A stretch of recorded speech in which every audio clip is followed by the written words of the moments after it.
Bom dia. Eu só gostaria de entregar aqui um ofício para a Secretaria Executiva do Comitê sobre nossa participação na Câmara Técnica de Cobrança do Conselho Nacional de Recursos Hídricos. Nós acompanhamos essa Câmara como assessor pela sociedade civil, representando o FONASP, que é o Fórum Nacional das Entidades Civis nos Comitês de Bacia.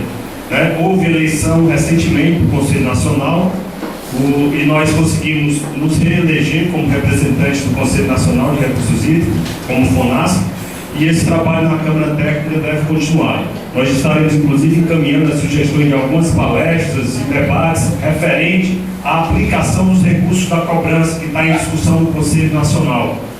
Porque existe recurso do 0,75% da energia elétrica que todo brasileiro paga, certo? 0,75% é um recurso referente à cobrança pelo uso dos recursos hídricos. E esse recurso é direcionado, segundo a 9433, para os comitês.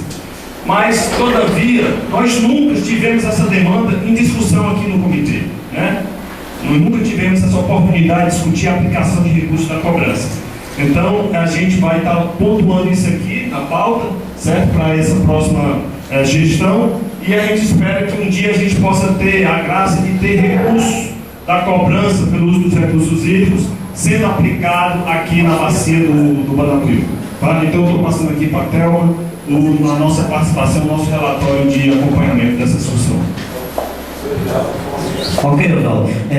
Só acompanhando aqui, eu queria também comunicar que mês passado eu estive na última reunião da formação daquele projeto, em Natal.